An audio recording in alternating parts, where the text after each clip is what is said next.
Alors, les commencé à les politologues de Pignero, quand Balima ou Janfa Djougou, Bawera de Beka, ou Malien Bella de contre la colonel, surtout colonel Mumbe, ministre de la Défense, là, n'a ko Kamara, aïe, comment il avait Kamara, colonel Kamara Mouye, Surasuka ministre de la Défense, avec un clan Mogodo de Boulen de Bi, aïe, comment il avait malin. Mena révélation qui est bien pour Haklima, a bébé un dossier paquet de flambeaux tantôt. Matla Flode. Et puis surtout des fois nous sommes hacké mon boulot ou bien qu'un malien blanc filimuna ou quel est nous me faut à bala France nous au clanché des samedi balema on mena doit dossier bela djela malien cité blanc fil la plus peu malien dans cas sinon c'est pour tout mara là balema ou la ko sur sous défense de tassi ça non comme sur sous défense ta ou ya malien bet tigera Kamara la malien tigera assimila malien tigera jaoula si ça non Idriss Déby Salé ayo kuma ina mede Idriss Déby Salé a Sara a Fakara en tout cas marfa de Keni Tirala ta kera sur le front a kera fagali sugo Keni ye Idriss ma saka Idriss Tchadi président ma faga salon kono ama faga ka palais fana kono a Keni Fakara a kera fagali sugo a Keni Fakara ka to foro de la ani blessure mbora foro de la kana so o dengue mumbe no kera ko remplacer si ça non Surasu ka défense tabagaw ou ya ye malien tigelembe colonel nuna wula sanno France be Mali contrôla France ya to Idriss Déby Sara coup d'état kera Mali la ou ye sanction ta Mali Surasu contrôla bibina et Tchadi présent au table au dengue yo remplacer muna France ma sanction ta Tchadi contrôla e Tchadi on neninde awni ala na krache peteni me Tchadi kunabi Président Dengue, Tchadi président Dengue, ko Amad Déby. Mali libération d'Amina domina, qu'on a libération kera domina. Tchemou fle Tchadi président ya kuna. Aka jakuma halaka wulu kafsani Assimi Goïtaï. Aga wulu le wulu mbaga sokona kafsani ni colonel kafiri numunye. Ah au bout de comparer. Eh tche non, fako sera numa kui. Ne sorosuka wara mene ka duibu defensi tadire. Oro ko harama dega yere ma horonya fuito de bo. Mbalimao ou kelebe ka Idriss Déby Dengue e alade ou kelebe ka ni surasi ni kera maladi Idriss Déby Dengue mumbe président la a jogina maladi un général a bora Tchadi a fago kabena Mali deme ko ka Mali libéré Tchadi surasu natola Mali la Idriss yere wolo den a yere wolo den de blara Tchadi surasu nyafe anana ou ya troso kelal damna foka se Adrar des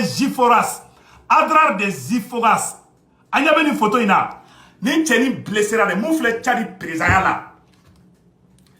mon frère comment on appelle là mon frère Tchadi président là a blessé maladi a blessé terrorisme ye marfa tchana malla Francisco Kuba taka évacué Tchadi président koro Idriss Déby avocat DT do Francisca avion ko ka ta froqué Tchadion nana wati mina nuni Francis dona Kidali Tchadion kumbe ka keleke kileya de la Francis de ko be nyagami parce que au cas présent on est Francis a krato to ni tuabu jondo o be tuabu jonde de mais jondo fana kapsani jondo yi zondo kapsani zondo yi zondo me montru chouin ani zombe mobile chouin montru zon o ko kadi mo ba ta mobile zonka donc o be tuabu jonde de mais Tchadi présent ale be prokoto kumaro la ka Francis critiquer mais on ga colonel mununko ko flaw fagara bunti ko Francis bravo ko Francis ma flaw fagade ko Francis terrorisme de faga aw be o colonel de comparer Tchadi présent croix musigira no ye Idriss Dengue no o présent musigile fle Tchadi kunabe ni sorasi de do ale présent wolo demi ale marfa ta kana Mali libération na enfa un général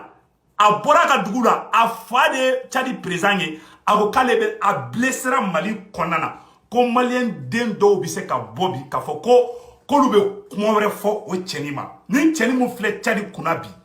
il a été blessé au Mali ici au débat au jobi kabe Assimi Goïta comparo la Assimi Goïta ni Kamara ou e mune ke Mali ko la o yoro dume libéré on demande fara Francis ka kata flaw fara kolele mu be fara kolele mu ba fo kale ka jamana lo den fara ko nyana kolele mu be tigre fo Francis ko Francis a flaw fara ko nyana do be bobi ou ma malo ou ma miri kunu ou ko Assimi Goïta ko ye sema mogo ka ɲɛmɔgɔba mun sara ko Assimi Goïta y'o honoré ko Assimi Goïta ye terroriste de honoré ko tɔgɔ bɛ don histoire la kunu a ba Assimi aujourd'hui vive Assimi ni wari tigɛra u bɛ wuli chantage la ni wari dira u b'u da yɛlɛma hɔrɔnya bɛ yɔrɔ jumɛn aw an bɛ kuma kelen f'a ɲɛna u fɛn bɛɛ bɛ bɔ ko a ba la France a ba la France a kɛmɛ o kɛmɛ a 90 bɛɛ sɔrɔsiw ka mɔgɔ de bi u sannen bɛ sɔrɔsiw de bolo pour que ka maliyɛnw bila fili la san nɔ ko hali ni sumuni bɔra mun bɔbara la u b'a fɔ ko Faransi de nɔ don ne tɛ Faransi fɛ ne ye Faransi kɛlɛ daminɛ u bɛɛ ɲa u nan'u ɲagama na de k'a kɛ wari ɲini yɔrɔ ye k'a kɛ tan ɲini yɔrɔ ye k'a kɛ vengeance kɛlɛ yɔrɔ ye voilà la vérité o bɛ bɔ a ba la Faransi don ta Faransi bɔ ta mais aw b'a fɔ ko vive les colonels o colonel kɛlɛw de dun bɛ ka Faransi supporter aw bɛ tila ka aw jɔ bi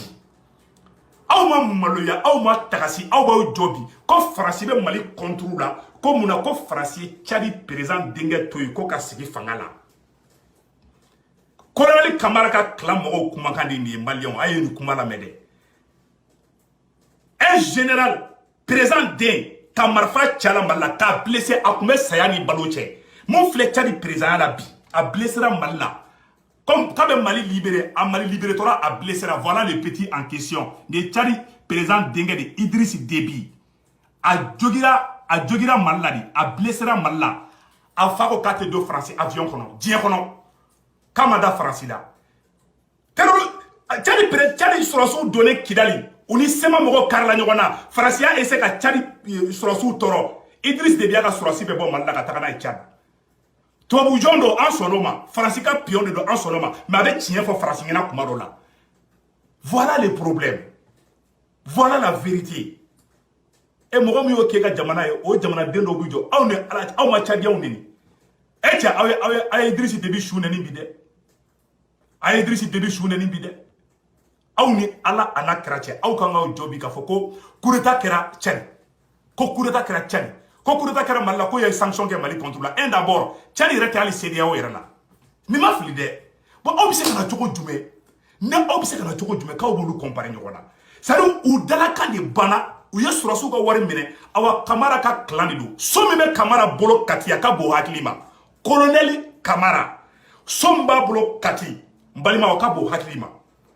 u kelen bɛ ka ninnu wari bɛ ninnu bolo a ka bon hakili ma u ye Mali bisi ni colonel zon kafiri colonel climatisé dalen bɛ Bamakɔ kɔnɔ na k'i ban ka taa kɛlɛkɛyɔrɔ la générali o taara o bɔra dugu wɛrɛ la ka na kɛlɛ ka na k'a bɛ Mali libéré fo k'a blessé n'o général kelen kɛra président ye aw b'aw jɔ k'aw bɛ kuma wɛrɛ fo la président den de don dɛ coup d'état kɛra dɛ ko coup d'état de kɛra Tchadi président na i bɛ ka gɛnna de jama de i bɛ ka gɛn sɔrɔsiw nana mɔgɔ ka fɛn tiɲɛ mais colonel minnu filɛ fanga la bi n bɛ n'u ka secret caman fɔ bi n'an ka citer daminɛ fɔlɔ Malibaw Kamara colonel Kamara kelen mun filɛ nin an ɲɛ bɛ Kamara la wari min bɛ nin kun a tɛ Mali sɔrɔsi si kun bi il est le plus riche parmi les colonels wari min bɛ nin kun bi a tɛ Assimi Goïta kun bi wari min bɛ nin kun bi a tɛ hali banda o bolo bi n balimaw carré de bɛ ni Assimi Goïta wari min bɛ ninnu fila bolo Jao komani ne dɛ ne tɛ colonel Jao fɛ dɛ mais bilayi wari min bɛ nin bolo a tɛ Jao bolo wari min bɛ Assimi Goïta ni Kamara bolo a ɲɛ bɛ nin Kamara la dɛ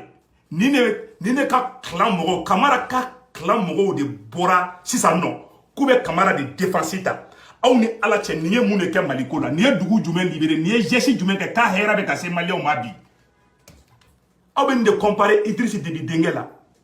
kan foyi t'u da parce que nin ye zon de balimaw nin de ko ko Faransi ye fulaw faga k'a ɲana a filɛ dɛ nin b'a fɔ colonel Kamara nin de ye Faransi supporté nin de ko ko Faransi ma fulaw faga dɛ k'a ye terroriste de faga ka tila k'o fula kelenw pour que u kana Faransi lebu k'u don kaso la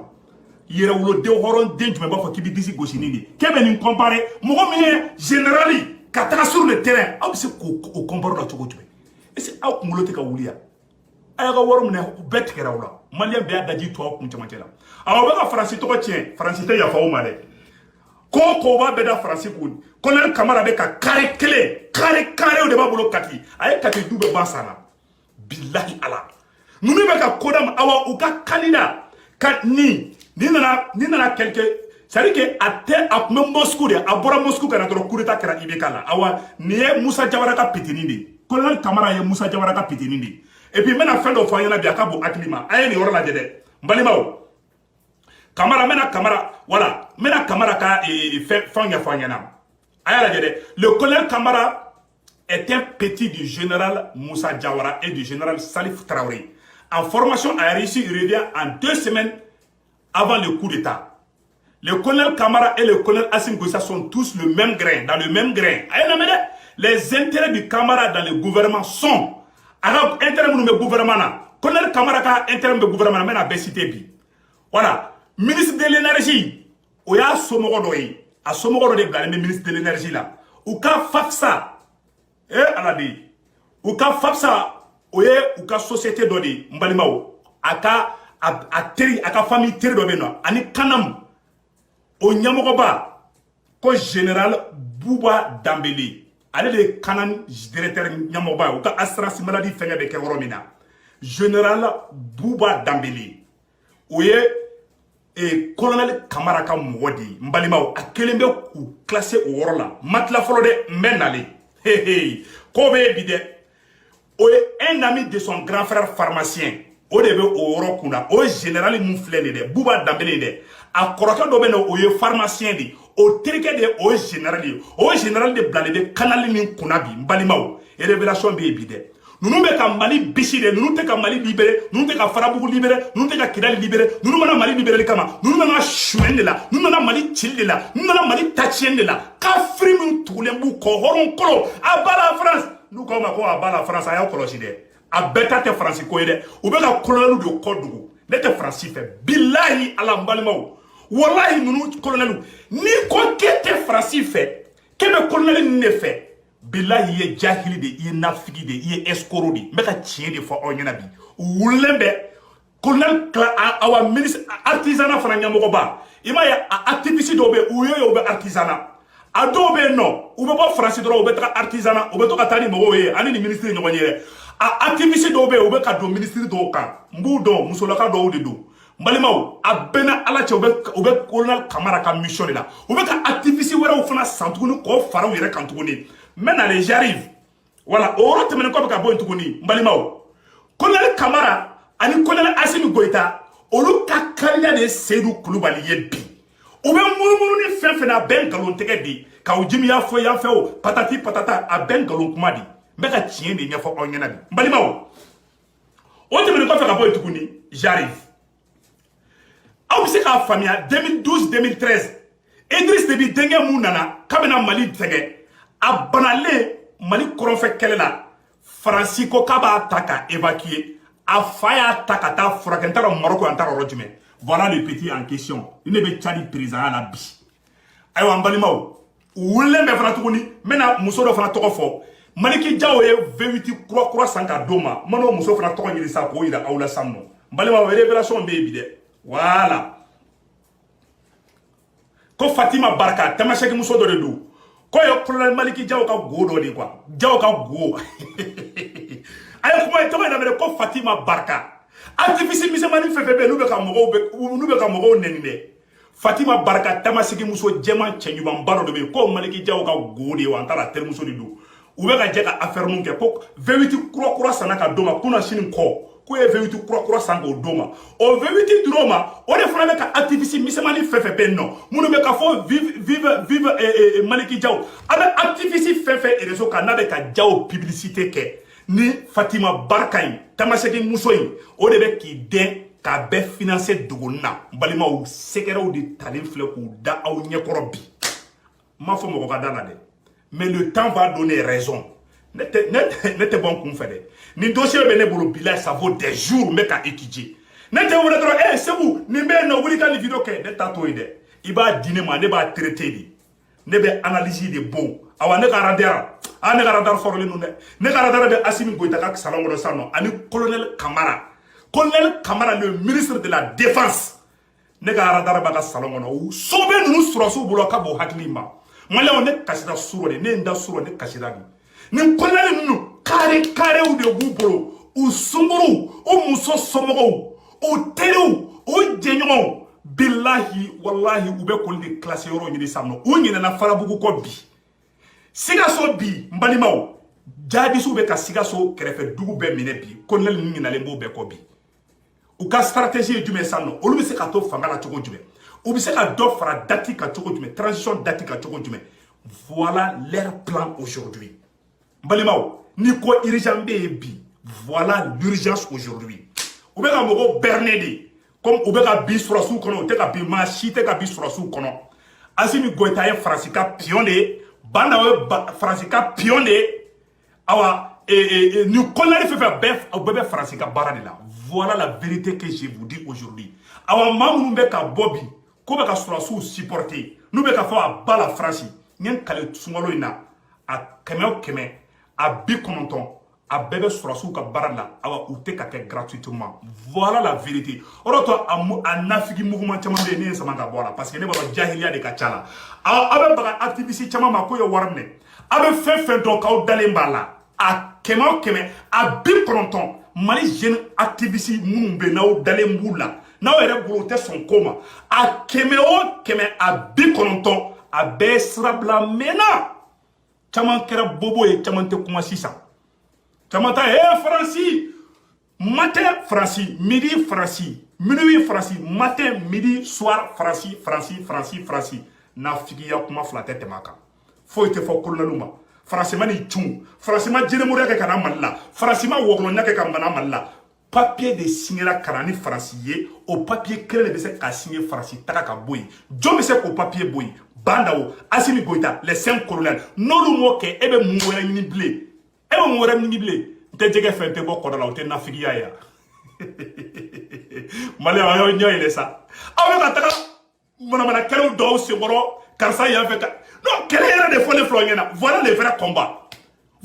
vrais combats Faransi tɛ dɛ colonel ninnu de don u bɛ suɲɛni de la sisan nɔ u ye wari bɛ ninnu bolo a ka ninnu bɛɛ kɛra milliardaire ye aw nana cɛ jamana coup d'état bɛ se ka dabila cogo di aw bɛ se ka Mali comparer Tchad la Tchad sɔrɔsiw n'u ye terroriste ye fo bɛ kule ka marifa ta ka da u kan n'an ka sɔrɔsiw colonel ninnu n ko tɛ minnu bɛ sur le terrain dɛ Tchad général a bɛ marifa ta ka boli terroriste ka yɔrɔ ɲini Mali général b'i da salon kɔnɔ de ka lakuruninw bila ka t'u se fagali ma formation 6 mois dɔrɔn u bɛ denmisɛnninw bila ka taa bɛɛ bɛ sa mais Tchad général colonel olu de bɛ bila terrain ɲɛfɛ président yɛrɛ ma sa sur le terrain Banda tale mun filɛ